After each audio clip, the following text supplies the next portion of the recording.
बस्तर का दशहरा अपने अंतिम पड़ाव पर पहुंच चुका है और आज उस बस्तर के दशहरे की एक महत्वपूर्ण रस्म थी जिसका नाम है मुरिया दरबार।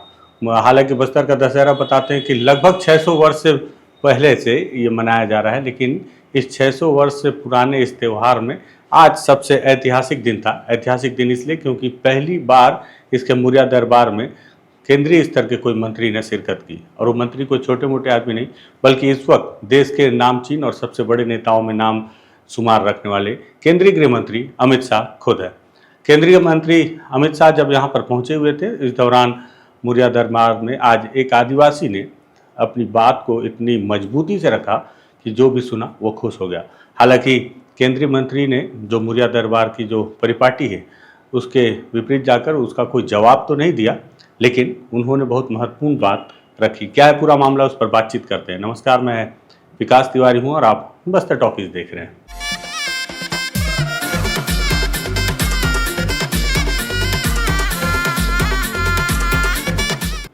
दरअसल होता यह है कि बस्तर का जो दशहरा है जो 75 दिनों तक चलता है, इसमें कई तरह की महत्वपूर्ण रस्म होती है। काछन गादी, जिया, निशा यात्रा, मावली परगाव, भीतर रहनी, बाहर रहनी।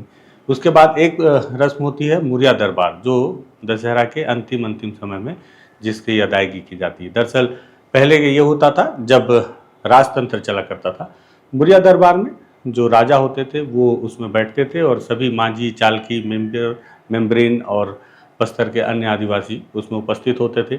उस दौरान राजा सभी की समस्याएं सुनते थे और उस समस्याओं का समाधान भी करते थे। ये परिपाटी अब लोकतंत्र में भी चली आ रही है। ये बात अलग है कि अब वहाँ पर राजा की जगह मुख्यमंत्री बैठा करते हैं। तो मुख्यमंत्री तो बैठते हैं, लेकिन इस बार पहली बार देश के गृह मंत्री अमित शाह खुद इस मुरिया दरबार में मौजूद थे।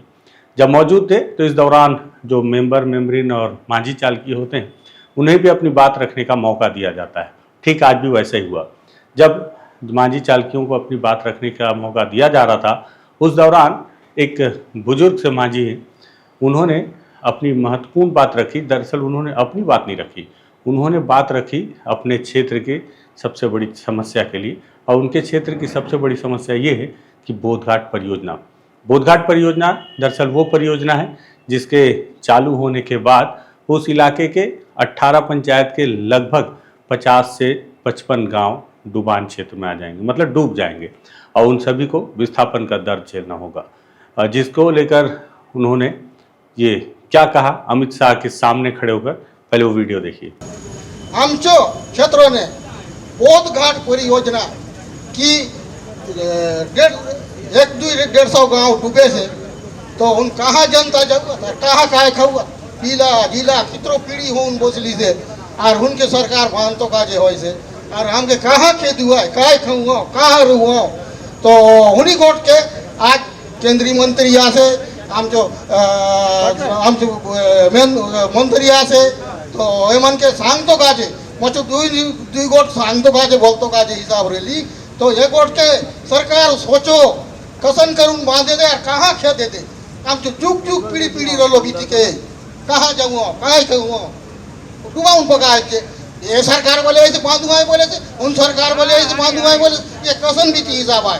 सरकार चुन नियम थोड़ी है, गाँव बसा तो रहा, राज बसा तो रहा है सरकार के, ये खेत तो बाटे चोर पंगना कौन राज। तो देखा आपने कि ये बुजुर्ग मांझी हैं जिन्होंने कितनी मजबूती से हल्बी भाषा में अपनी बात रखी केंद्रीय गृह मंत्री के सामने, और उन्होंने कहा कि आखिर हमें विस्थापित करोगे, बोधघाट परियोजना चालू करोगे तो हमको कहाँ बसाओगे, हमको कहाँ फेंक दोगे। फिर उन्होंने दोनों सरकारों को भी लताड़ा और गृह मंत्री के सामने लताड़ा। उन्होंने कहा कि आपकी सरकार है वो भी यही योजना चालू करना चाहती है जो पहले की सरकार थी। चाहे जो भी सरकार आए, हर कोई बोधघाट परियोजना शुरू करना चाहता है। अगर हर कोई बोधघाट परियोजना शुरू करेगा तो हम लोगों को कहाँ ले जाके बसाओगे, हम अपने पुरखों की ज़मीनों पर बसे हुए हैं, आखिर कहाँ पर हमें वैसी ज़मीन वैसा माहौल आप दे पाओगे और कैसे आप विस्थापन कराओगे, इसको लेकर जवाब दो। उन्होंने कहा कि हम सरकार चुनते हैं कि हमें बसाया जाए, हमें बेहतर भविष्य दिया जाए, ना कि इसलिए कि हमें उजाड़ दिया जाए। बहुत महत्वपूर्ण बात कही। दरअसल बोधघाट परियोजना को लेकर जब जब सरकारें फिर से जागरूक होती हैं, जागती हैं कि इसे फिर से चालू करना है, तब तब वहाँ पे आदिवासी इसका विरोध करते हैं। और ये आज से नहीं, ये 1979 से चला आ रहा है। 1979 से इस योजना की बातचीत शुरू हुई है कि इस तरह की कोई योजना बनाई जानी है। वो योजना का है वो भी बताऊंगा, लेकिन ये बताऊंगा कि अभी फिर से बीते दिनों छत्तीसगढ़ के मुख्यमंत्री ने कहा कि बोधघाट परियोजना बनेगी, इससे बहुत सारे किसानों को लाभ मिलेगा। सिंचाई योजना के तहत बहुत सारे गांव और बहुत सारे खेत सिंचित होंगे। ऐसे में उन्होंने फिर से इस योजना को चालू करने की बात तो कही है, और फिर से उस इलाके के लोग चिंतित हैं, चिंतित होकर अपने अपने स्तर पर विरोध भी कर रहे हैं। लेकिन आज इतने बड़े नेता के सामने, देश के गृह मंत्री के सामने आंखों में आंख डालकर उन्होंने जिस तरह से, जिस नाराज़गी से अपनी बात रखी, वो काफ़ी काबिल तारीफ़ थी और मुझे लगा कि इसे आपको ज़रूर दिखाना चाहिए। इसके बाद होता ये है कि जो मुरिया दरबार की परिपाटी, जो उसका चलन है कि जो भी व्यक्ति वहाँ बैठा है अपनी बात रखेगा तो उसका जवाब या उसके समस्या का समाधान के लिए जो वहाँ पर जिम्मेदार व्यक्ति होगा वो जवाब देगा। इसके पहले मुख्यमंत्री हुआ करते थे, लेकिन अब मुख्यमंत्री से भी बड़े केंद्रीय गृह मंत्री थे और आज माइक उन्होंने भी अपने हाथ में थाम रखा था। तो केंद्रीय गृह मंत्री ने कुछ और मांझी चालकियों ने कहा कि हमें शिक्षा पे भी व्यवस्था चाहिए, स्वास्थ्य की भी व्यवस्था चाहिए। तो केंद्रीय गृह मंत्री ने सभी का जवाब दिया। उन्होंने ये कहा कि 2031 तक प्रत्येक गांव में स्कूल होगा, प्रत्येक गांव में अस्पताल होंगे और प्रत्येक गांव में सभी के पास उनके राशन कार्ड होंगे, सभी का खाता होगा और उन खाता में सभी को महतारी बंधन का पैसा भी जाएगा और साथ ही साथ सभी को 5 किलो राशन भी मिलेगा। हालांकि इसे सोचकर मैं सोच रहा था कि क्या 2031 तक भी हमारे बस्तर के आदिवासी 5 किलो चावल के ही भरोसे रहेंगे? उनके उस बेहतर भविष्य के लिए क्या किया जाएगा कि उन्हें 5 किलो चावल की ज़रूरत ना हो? क्या इसकी कोई योजना सरकार के पास है कि बस्तर का आदिवासी स्वयं से 50 किलो चावल खरीद के बेहतर रेट में या उच्च दाम में जिस कीमत की में वो चाहे वो खरीद पाए, उस स्तर की उसकी आर्थिक स्थिति कैसे बनेगी, इसको लेकर क्या योजना है? हालांकि ठीक है, अभी कुछ नहीं से कुछ सही, और पहले हो सकता है कि गाँव वालों को वो भी चावल नहीं मिलता था। सरकार की योजना है 2031 तक सभी को 5 किलो चावल मिले, अब इसके पीछे का जो भी कॉन्सेप्ट हो। लेकिन अमित शाह ने सबका जवाब दिया, लेकिन उन्होंने इस बात को पूरी तरह से नज़रअंदाज कर दिया। बोधघाट परियोजना को लेकर 9 मिनट की उन्होंने बातचीत की। साथ ही 9 मिनट की बातचीत में उन्होंने ये भी कहा वो माओवादी जो भटक गए हैं वो भी हमारे ही हैं और वो माओवादी जो मारे जा रहे हैं वो भी हमारे ही हैं। उन्होंने जो मांझी चालकी और अन्य जो लोग थे जो गांव से जुड़े हुए, उनसे अपील किया कि आप ही के बीच के वो लोग हैं, उन्हें आप भी समझाएं। पूरी जिम्मेदारी सरकार की नहीं है, सभी के मिलने से ही कोई भी सकारात्मक परिणाम आता है। और साथ ही साथ उन्होंने ये भी कहा कि जो लोग आएंगे उनका स्वागत है, जो नहीं आएंगे उनके साथ कोई बातचीत नहीं होगी। अमित शाह ने क्या कहा वो 9 मिनट की बातचीत है, वो भी आप सुनिए। परंपरागत रूप से दरबार का स्वरूप जो शासक होते हैं उनको हमारी सभी जनजातियों के चालकी, मांझी, मुखिया आकर अपनी समस्या बताते थे। अभी भी कुछ लोगों ने बताया, कुछ लोगों ने इरिगेशन की बात करी, स्कूल, लाइट, ये सारी बात करी। मैं आपको विश्वास दिलाता हूं कि 2031 तक एक भी गांव में 24 घंटा बिजली नहीं होगी, ऐसा नहीं होगा। एक भी गांव ऐसा। 2031 तक हर गांव में सरकारी स्कूल भी खोला जाएगा और बच्चों को पढ़ने की व्यवस्था भी।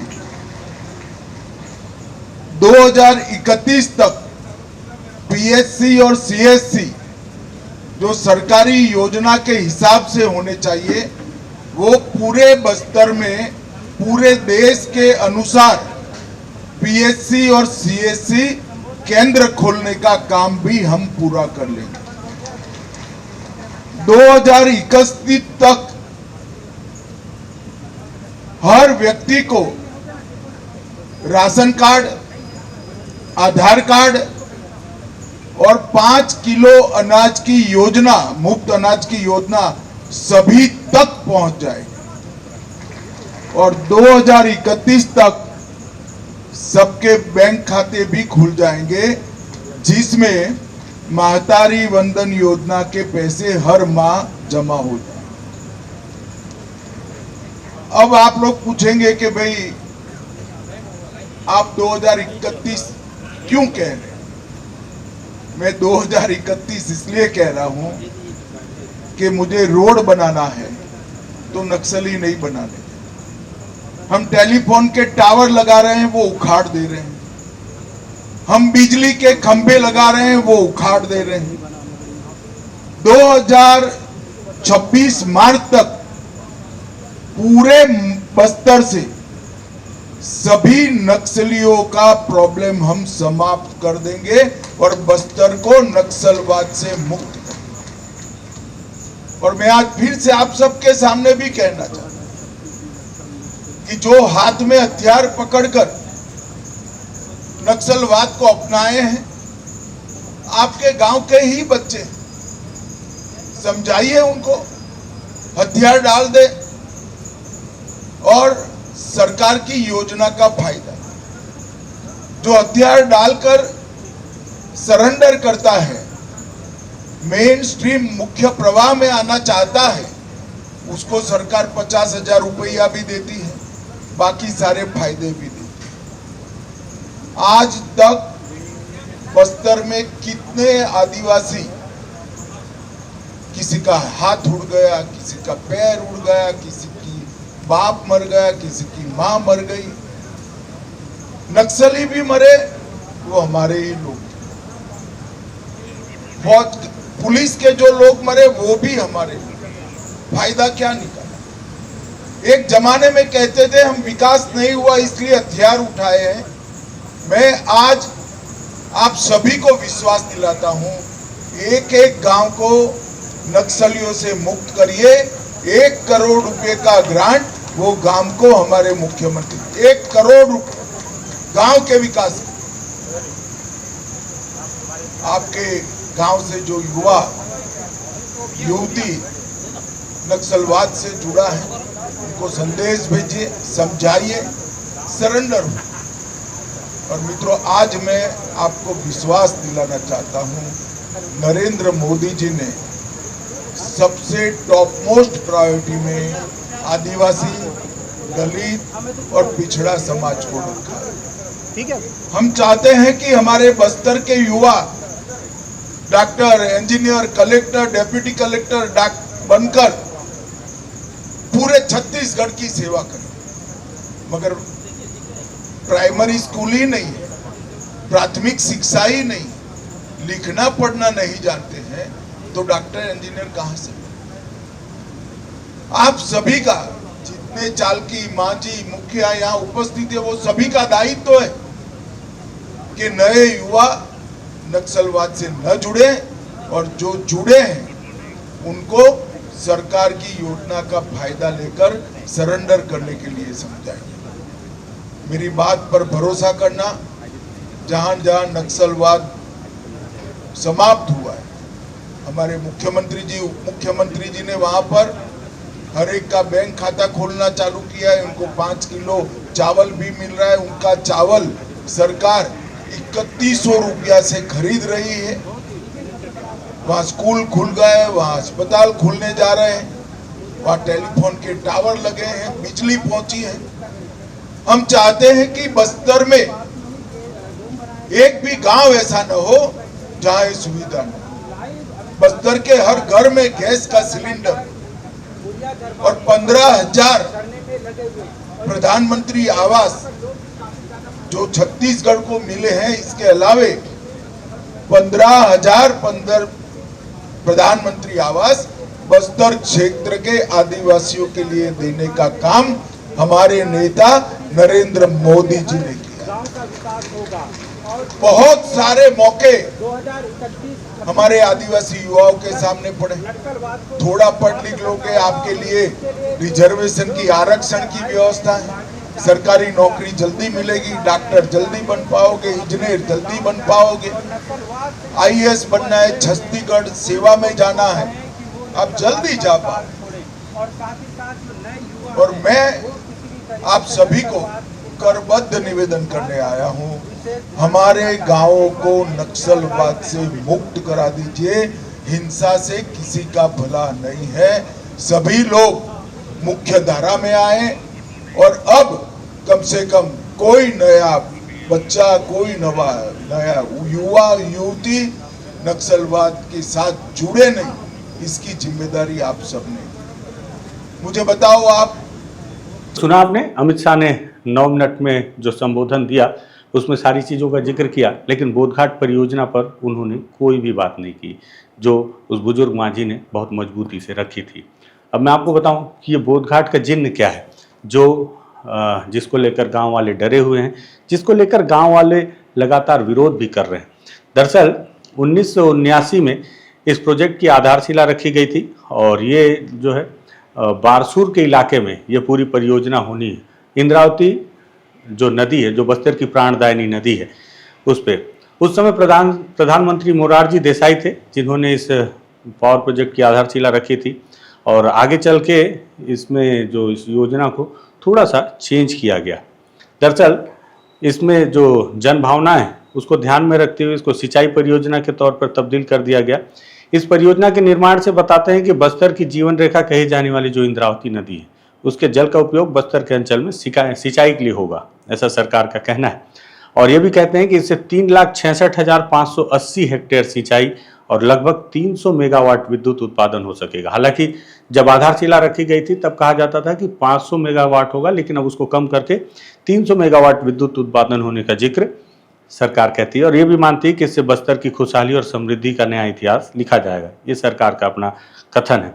साथ ही साथ ये जो प्रस्तावित योजना है इसकी कुल लागत अभी तक तो 22,655 करोड़ रुपए आंकी गई है और इस परियोजना के तहत 145 किलोमीटर लंबाई की एक नहर भी बनेगी जो कि राज्य के किसी भी परियोजना में अब तक की सबसे बड़ी नहर होगी। और इसके साथ ही 250 से अधिक शाखा नहर का निर्माण भी इससे किया जा सकता है। केंद्रीय जल आयोग ने 40 वर्षों से लंबित इस प्रोजेक्ट को फिजिबल मानते हुए अपनी मंजूरी भी दे दी है। बोधघाट को बहुउद्देशीय सिंचाई परियोजना की मंजूरी मिलते ही इसके सर्वेक्षण और डीपीआर को तैयार करने का काम भी शुरू कर दिया गया है और इसको लेकर सबके अपने अपने तर्क भी हैं। कुछ लोग इसके पक्ष में भी हैं। उनका ये मानना है कि बस्तर के वन क्षेत्रों में सिंचाई की सुविधा से 0 से 7% तक ही है। आदिवासियों के पास जमीन है लेकिन पानी के बिना खेती संभव नहीं है। इस परियोजना से लगभग 3.66 लाख हेक्टेयर भूभाग के लिए सिंचाई व्यवस्था उपलब्ध हो सकेगा जो कि किसानों की समृद्धि के लिए काफ़ी सहयोगात्मक रहेगा। क्षेत्र में पेयजल और संकट की समस्या को भी दूर किया जा सकता है और भूजल स्तर का संवर्धन किया जा सकता है। इस योजना के तहत विद्युत उत्पादन से की दृष्टिकोण से भी यह परियोजना को लाभकारी माना जाता है। इसके क्रियान्वयन से ऊर्जा संबंधी आवश्यकताओं को भी पूर्ण किया जा सकता है। सुदूरवर्ती वन एवं पहाड़ी क्षेत्रों में विकास की प्रक्रिया को बल मिलेगा और लोगों के लिए रोजगार के नए अवसर उपलब्ध होंगे, ऐसा भी मानना है जो लोग इसके पक्ष में। बांध निर्माण करने से बने झील में नौकायन, तैराकी, मत्स्य पालन इत्यादि गतिविधियों को भी बढ़ावा दिया जा सकता है और यहाँ रिसोर्ट भी तैयार करके पर्यटन को बढ़ावा दिया जा सकता है। ऐसे ऐसे तर्क हैं लोगों के जो इसके पक्ष में और कुछ बहुत सारे लोग इसके विपक्ष में हैं। उनका ऐसा मानना है कि इस परियोजना से आदिवासी समुदायों के होने वाले विस्थापन तथा उनको दिए जाने वाले मुआवजे को लेकर मुद्दा उठा रहे हैं कई लोग और उनका कहना है कि ऐसी योजनाएं जो है इससे जो स्थानीय जो लोग विस्थापन का दर्द झेलते हैं उन्हें उचित मुआवजा नहीं मिलेगा, ना ही उन्हें बराबर लाभ मिल पाएगा। बस्तर संविधान के 5वें अनुसूचित क्षेत्र के रूप में सूचीबद्ध है तथा संविधान के तहत विशेष संरक्षण प्राप्त है। इसलिए स्थानीय आदिवासियों को भरोसे में लिए बगैर इस परियोजना को ऊपरी स्तर से लागू करना उचित नहीं होगा, यह भी कुछ लोगों का तर्क है। साथ ही साथ पर्यावरणविदों ने भी सरकार के सर्वेक्षण, संचालन के तरीके और इंद्रावती नदी पर इस परियोजना के निर्माण से क्षेत्र के जैव विविधता तथा इकोसिस्टम पर पड़ने वाले संभावित दुष्परिणाम को लेकर चिंता जताई है और यह परियोजना इंद्रावती टाइगर रिजर्व, भैरमगढ़ अभ्यारण्य और भारतीय वन भैंसों के लिए प्राकृतिक जो आवास की परिस्थिति उसको भी प्रभावित करेगी। व्यापक क्षेत्र जिसमें लगभग 42 गांव, वन भूमि, उपजाऊ कृषि भूमि और सरकारी भूमि आदि शामिल हैं, ये सब डुबान में परिवर्तित हो जाएंगे। तो ये उसका दूसरा पक्ष है और सबसे बड़ा पक्ष ये है कि जिसका घर डूबता है दर्द उसी को होता है। तो लगभग 18 पंचायत के 50 से 55 गांव इसके डुबान में आएंगे। इसमें बस्तर का जो जिला है वो सबसे ज़्यादा प्रभावित होगा। हालांकि ऐसा माना जाता है कि इससे सबसे ज़्यादा लाभ सुकमा जिले को होगा, क्षेत्रफल की दृष्टि से, गांव की दृष्टि से देखा जाए तो सबसे ज़्यादा लाभ बीजापुर के ज़िले को होगा, लेकिन दंतेवाड़ा ज़िले को भी इसका लाभ जरूर मिलेगा, लेकिन जो गांव सबसे ज़्यादा वो बस्तर के डूब जाएंगे। तो लाभ तो होगा जितनों को भी, वो तो अलग बात है, पूरी परियोजना शुरू होने के बाद इसका परिणाम आएगा, लेकिन जो गांव डूब जाएंगे उनका डर उनका भय वर्तमान से ही जायज़ है और वर्तमान से ही बना हुआ है। इसको लेकर उन्होंने केंद्रीय गृह मंत्री से सवाल पूछा, आंखों में आंख डालकर पूछा, लेकिन किसी ने भी उनके सवाल का जवाब नहीं दिया कि जब उन्हें उनके गांव को, उनके घर को उजाड़ा जाएगा तो उन्हें कहाँ बसाया जाएगा, उन्हें बसाने के लिए क्या योजना है सरकार के पास में और क्यों उन्हें उजाड़ा जा रहा है। बहुत अहम सवाल आदिवासियों के जो मुखिया हैं, क्योंकि मांझी चालकी भी यहाँ के अलग अलग परगनिया से आते हैं और वो अपने समाज का, अपने क्षेत्र का नेतृत्व करते हैं सामाजिक तौर पर, और उनके द्वारा केंद्रीय गृह मंत्री से सवाल पूछा जाना सही समय पे एक सही सवाल था, एक सही फैसला था। मुझे लगा एक आदिवासी के द्वारा इस तरह से बिल्कुल दृढ़ता के साथ में सवाल पूछा जा रहा है, जवाब भले ही ना मिला हो, लेकिन उसने हिम्मत की इस तरह से सवाल पूछने की, ये भी काबिल तारीफ़ है। तो लोगों को पता चलना चाहिए कि बस्तर में इस तरह से भी अब सवाल पूछे जाएंगे। आप ये ना सोचें कि बस्तर के आदिवासी सीधे हैं, उन्हें जो समझाया जाएगा, जो पढ़ाया जाएगा वो पढ़ लेंगे, अब वो भी अपना भला बुरा समझते हैं। हालांकि केंद्रीय गृह मंत्री ने यह भी कहा कि माओवादी ये भी तर्क देते हैं कि विकास नहीं हुआ इसलिए हथियार उठा लिए, अब तो विकास हो रहा है, अब उन्हें हथियार उठाने की ज़रूरत नहीं है। तो मुझे लगता है कि ये भी एक तर्क है कि अगर आप इस तरह से बेघर करेंगे तो कहीं ऐसा ना हो कि आदिवासी आपके विरोध में फिर से खड़े हो जाएं। मुझे लगा ये बहुत महत्वपूर्ण मुद्दा है, वो सवाल पूछने का तरीका बहुत महत्वपूर्ण था, इसे आपको भी जानना चाहिए, इसलिए मैंने इस वीडियो को तैयार किया। पसंद आए शेयर कर दीजिएगा और बस्तर टॉकीज को सब्सक्राइब कर लीजिएगा। धन्यवाद।